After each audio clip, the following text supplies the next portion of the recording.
Quantos caminhos precisamos seguir para encontrar o caminho dentro da gente? No programa de hoje a gente vai falar sobre isso. Então não sai daí, Simplicidade já está começando.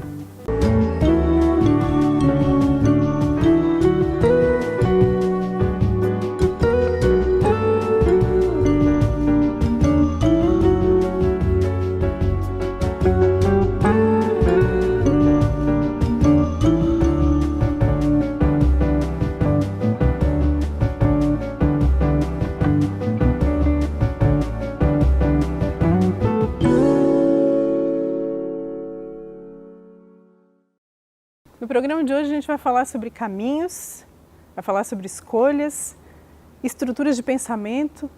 Do que será que a gente vai conversar hoje? A gente vai conhecer melhor alguém que é filósofo, mentor de altos executivos, terapeuta, empreendedor. Junta tudo isso, reúne tudo isso e a gente conversa com Beto Colombo. Muito obrigada, Beto, por dar uma paradinha nesse dia para conversar com a gente aqui no Simplicidade. Que bom, muito obrigado pelo convite. Será um prazer conversar com os teus ouvintes e principalmente com você. Obrigada. Então, a gente está aqui no Parque Ambiental Encantos do Sul, enquanto a tua palestra não começa. Hoje tu vens ministrar aqui em Tubarão a palestra Caminhos Existenciais. Esse tema tem tudo a ver com a tua vida, né? Eu acabei de saber que tu fizeste o caminho de Compostela, de Santiago de Compostela, 7 vezes, é isso? 7 vezes, isso mesmo. Como que começa essa história? Então, a minha primeira formação é em teologia, inclusive me formei em teologia aqui em Tubarão, né? Teologia, filosofia. E em 1994 eu tinha um sonho de fazer o caminho, querer me dar de presente, mas eu já era empresário. E a correria do empresário, a gente chama isso de armadilhas conceituais. Deixa para o ano que vem não dá, porque nasce filho, depois o filho vai fazer isso, a empresa está com dívidas, agora não dá porque a economia não está legal. E eu confesso que de 1996 eu só fui acordar em 2006 e disse, não, agora deu, né? Agora vou tirar 30 dias para ficar comigo mesmo. E fui para o caminho. A palestra fala um pouco disso hoje, né? O que nós vamos conversar é um pouco disso. Que às vezes nós passamos uma vida aqui, 50, 60 anos, e às vezes não tiramos 30 dias para ficar conosco mesmo. Ou às vezes a gente dá um salto temporal na história da vida da gente, de 10 anos, como foi no meu caso. Eu não lembro o que eu fiz em 10 anos como empresário, a não ser atingir metas, correr para ganhar dinheiro, para pagar as contas. E em 2006 eu dei essa parada, assim, ué, o que é que eu estou fazendo da minha existência, o que é que eu estou fazendo da minha vida? E no caminho de Santiago, que é um pouco que eu vou falar nessa palestra, eu descobri que eu estava muito longe de casa. Então, comecei a voltar para casa. A palestra vai falar um pouco disso, cara. Por que é tão difícil? Para quem tem essa rotina, por que é tão difícil parar? Às vezes, Arthur Schopenhauer fala que nós vivemos muito por parecer, às vezes. Nós vivemos muito pelo que o outro diz, o que a sociedade pede. E às vezes nós passamos uma existência querendo agradar os outros, querendo agradar uma sociedade, querendo agradar uma família, querendo agradar uma universidade, uma cidade, um país. E às vezes nos esquecemos de nós mesmos. E nós pegamos uma estrada que às vezes o manto que nós colocamos, o terno que nós colocamos, a batina que nós colocamos, acaba incorporando isso. Aquele traje de soldado, aquela armadura que nós colocamos para, às vezes, para jogar um jogo, né? Um jogo de linguagem, um jogo da sociedade, acabamos pegando um caminho que às vezes era para o sul e nós estamos indo para o oeste ou para o leste, E depois, para achar o caminho de volta? E é por isso esse jogo que a sociedade faz e que às vezes nós brincamos de jogar, a gente não sabe o quanto isso nos afasta de nós mesmos, né? O que a gente vê de empresas perdidas, com a alma da empresa perdida, e principalmente empresários que se perderam deles mesmos. Eles foram muito longe. E agora para voltar? Às vezes eles continuam nessa jornada até o final da vida, não voltam mais para casa. Ficam vivendo um papel existencial que às vezes nem foi deles. Às vezes foi um pai que colocou eles na empresa, às vezes foi uma mãe que agendou. Eu lembro da minha mãe que dizia para mim assim: meu filho, eu daria tudo para trabalhar num banco, para trabalhar com mãos limpas. Minha mãe trabalhou em roça, né? Em agricultura, com calo na mão. Eu daria tudo para trabalhar em banco. E uma certa ocasião eu fui trabalhar em banco. As expectativas dela. Aí eu passei num concurso da Caixa Econômica e enquanto não me chamavam, eu fui trabalhar no Bradesco. E lá no Bradesco, na compensação de cheques na época, eu descobri, o que eu estou fazendo aqui? Isso aqui não tem nada a ver comigo. E olha, esse acordar e dizer assim, puxa, vou retomar a minha história ali. Aí fui trabalhar em área comercial, que tinha muito mais a ver comigo que trabalhar numa contabilidade num banco. A gente vai interromper. O primeiro bloco já acabou. Conversa boa passa rápido mesmo. Mas a gente volta no segundo bloco. Eu quero te fazer uma pergunta, depois nem vou jogar ela aqui. Vou começar o segundo bloco te perguntando, continuando essa conversa, esse raciocínio aqui com que a gente finaliza o primeiro bloco de Simplicidade. Então não sai daí. A gente volta no segundo bloco com Beto Colombo, conhecendo um pouco mais sobre ele e esse caminho que ele tem percorrido. Até já. Voltamos com o Simplicidade de hoje, conhecendo melhor Beto Colombo, que está aqui em Tubarão e veio compartilhar um pouco da sua experiência inclusive de sua vivência com outros empresários. A gente conversava no primeiro bloco sobre essa coisa de vestir uma roupa que muitas vezes não condiz com aquilo que tu queres viver no dia a dia, né? A gente fez tu fizeste essa analogia e falaste de romper também, né? A necessidade de romper com esses caminhos para seguir o caminho, né? Eu não sei, me sinalizasse isso de alguma maneira.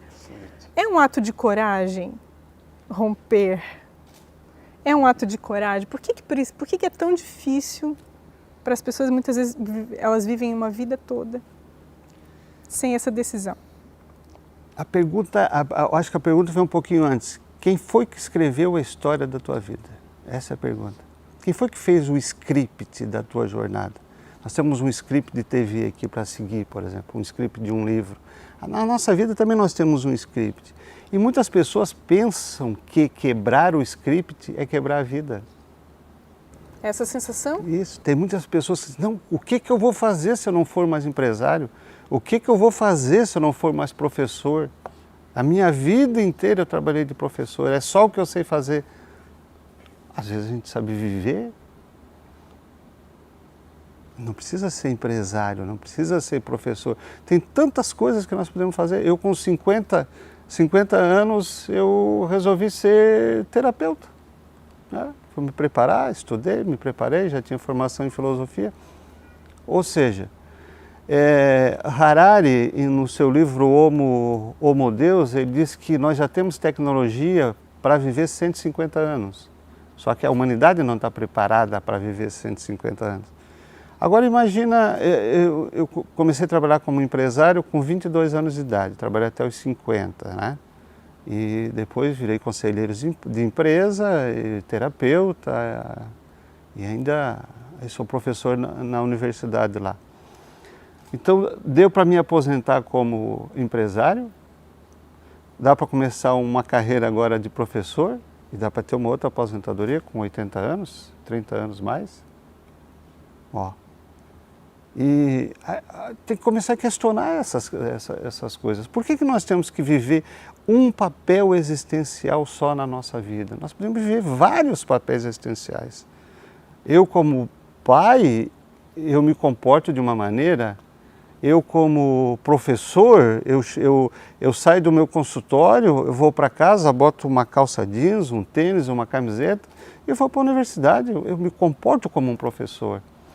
Quando tem dias que eu saio do meu consultório, vou dar uma caminhada, faço uma sauna e vou para casa namorar com a minha esposa. Agora eu sou um amante. Aí de manhã cedo eu vou dar uma caminhada, passo na frente da casa do meu filho, aí tem os 2 netinhos e na outra casa tem as 2 netinhas. Aí eu sou avô, aí o meu comportamento já é diferente. E quando eu estou com os amigos degustando um vinho, eu sou um amigo, eu sou um degustador de vinho. Então essa mudança de papel existencial, que às vezes a sociedade, como eu falei no bloco anterior, diz, olha, essa pessoa parece que tem 2 caras, quando está na empresa é uma coisa, quando está em casa é outra, quando está jogando futebol é outra. Exatamente isso que é o que nós pregamos como filósofos clínicos.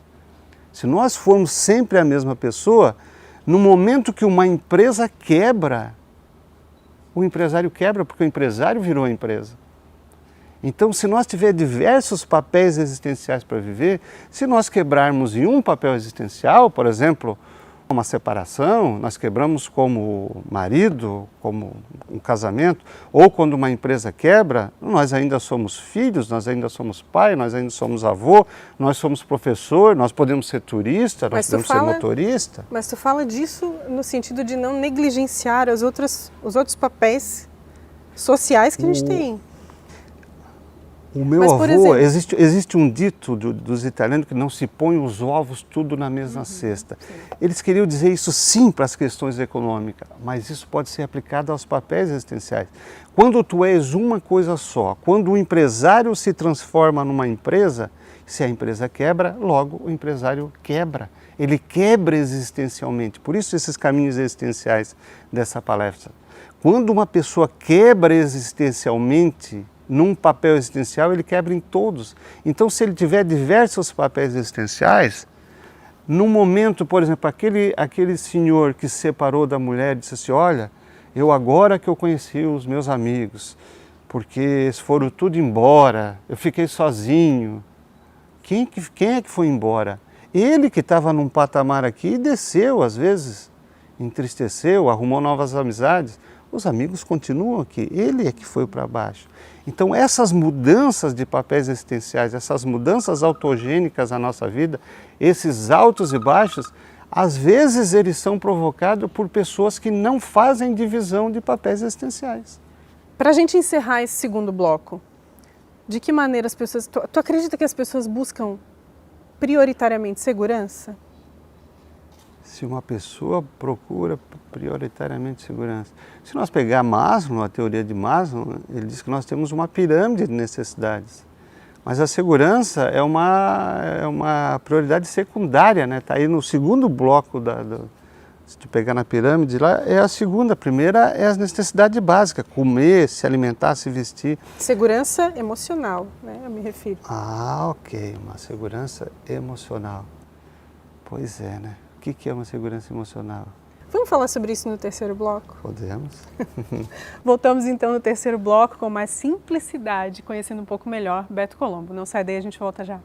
Voltamos com o terceiro e último bloco do programa de hoje e o programa está muito curto para essa conversa. A gente está conhecendo melhor Beto Colombo. Que pena que o programa só tem 28 minutos, porque eu tenho certeza, mas assim, eu ainda vou ter o privilégio de ouvir essa palestra legal, hoje. Que bom, que bom. Mas as pessoas, eu acredito que quem está nos assistindo e que esteja em casa e pense, eu não estou eu acho que essa conversa está falando comigo, porque eu estou inquieto, trabalho há tantos anos em determinada área e gostaria de mudar de caminho. A gente falava sobre isso no segundo bloco.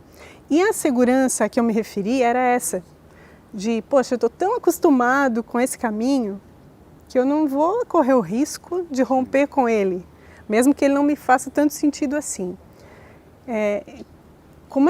O que tu diria para o público diante disso? Primeiro tem que saber se a pessoa realmente está perdida, né? Se ela não está no caminho, de repente ela só tem um altos e baixos.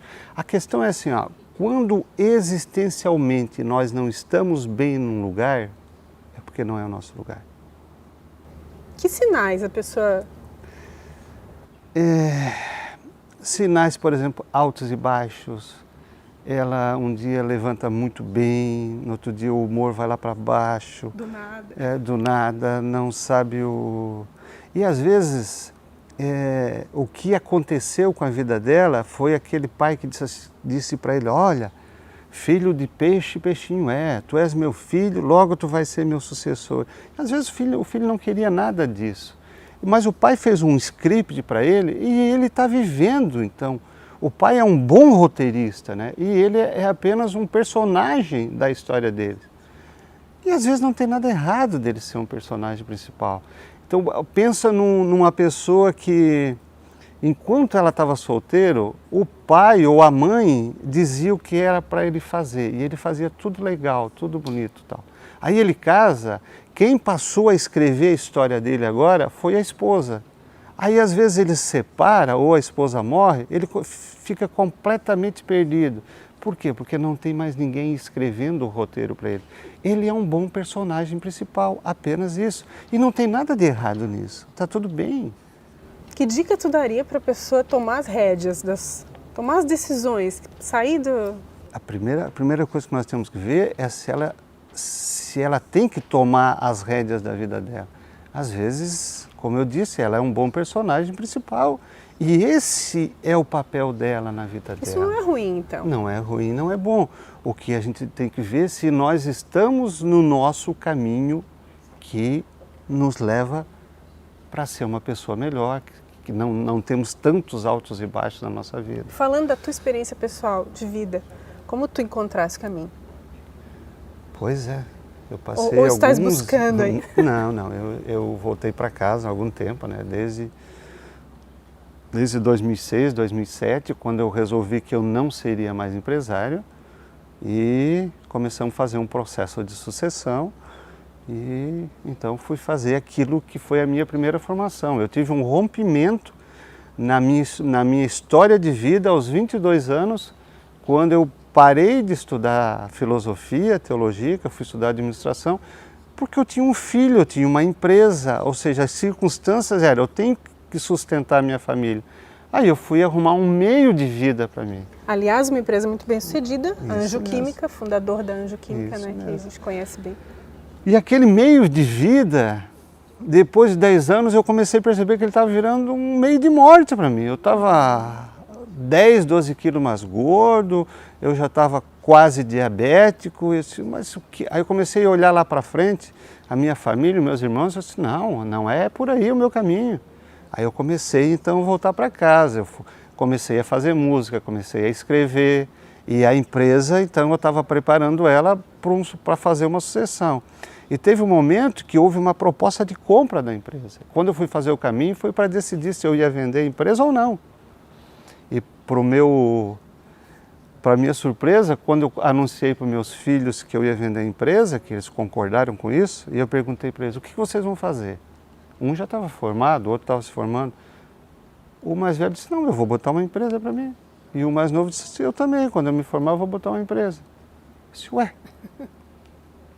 por que vocês não tocam a empresa? A peça do quebra-cabeça Ou seja, eu voltei do caminho de Santiago, fui fazer o caminho da ilha de Florianópolis para pensar, eu disse, ué, o que está acontecendo aqui? Aí então eu fiz uma proposta para eles, disse, que tal então eu preparar a empresa, fazer uma sucessão e vocês vão estudar. E aí o mais velho foi para fora, fez mestrado fora e voltou e assumiu a empresa com 28 anos de idade. Ele estava assumindo a Anjo Química. E eu então em 2013 dei 2 passos para trás e ele deu 2 passos para frente. O mais novo hoje também é diretor da empresa, o Rodrigo. E estão muito felizes como empresário. Eles se realizaram como empresário. Não era o meu caminho, mas é o caminho deles, olha só. Interessante. Estava tão do ladinho. Interessante. Nada é por acaso, Beto? Pois é. Falando um pouco mais sobre a tua atual atividade, tu és filósofo por formação e na atividade e mentor de altos executivos. Para a gente encerrar, infelizmente, essa conversa, o que tu costuma ver nas tuas conversas e momentos de mentoria, de terapia? O que é mais comum que precisa melhorar? Pois se for colocar 3 sintomas muito fortes hoje com os empresários, eles vivem no mundo das ideias. Essa é uma característica muito forte dos empresários de uma pesquisa que a gente fez. Ou seja, eles perderam o corpo, eles não têm mais corpo, eles vivem nas ideias, vivem muito acelerados e às vezes numa terapia só o fato de a gente devolver o corpo para o empresário, ou seja, levar eles para o sensorial, voltar a sentir o cheiro, começar a caminhar, fazer atividade física, cozinhar, degustar um bom vinho, em vez de ser um bebedor de vinho, um bebedor de cerveja, degustar uma cerveja, degustar um vinho. Às vezes só devolvendo o corpo para essa pessoa, ela já começa a retornar para casa, voltar para ela mesma. Atitude simples. Isso. Uma outra característica muito forte com os empresários, muitos empresários, 89% dos empresários, eles colocam metas impossíveis de ser alcançadas. E depois sabe o que fazem? Fica igual aquele labrador que a gente joga a bolinha e ele vai correndo atrás. Eles passam a vida jogando a bolinha para correr atrás. Colocam metas impossíveis de ser alcançadas. Uma outra característica são empresários que se transformaram na empresa. Esse é um dos grandes males da sociedade contemporânea, hoje, da nossa época, século XXI, empresários que se transformaram na empresa. E aí, aquilo que eu falei no primeiro bloco, quando a empresa não vai bem, eles não vão bem. Às vezes não são eles que não estão bem, é a empresa que está altos e baixos, só que o corpo dele, a corporeidade dele está fora deles. Eles viraram empresa, tipo aquele jovem que era louco para ganhar um automóvel e quando ganha um automóvel fica limpando aquele automóvel, ou seja, o corpo daquele jovem virou automóvel. Tem empresário que o corpo dele é a empresa. Então, quem que nós devemos cuidar? A pessoa que está aqui ou a empresa? Às vezes nós temos que cuidar da empresa, arrumar a empresa para depois arrumar a pessoa. É isso que eu mais tenho visto. Beto, muito obrigada por compartilhar um pouco da tua vivência, conhecimento e visão. Foi um prazer, querida. Estamos juntos. Retorne aqui para a nossa cidade para a gente poder conversar mais vezes. Muito obrigada. Vamos voltar aí com o pessoal da City aí, a gente tem um bom papo com eles aí. A gente agradece também a sua audiência, você que esteve com a gente até aqui. Não esquece de compartilhar a Simplicidade lá nas redes sociais. E até a próxima história, até o próximo programa.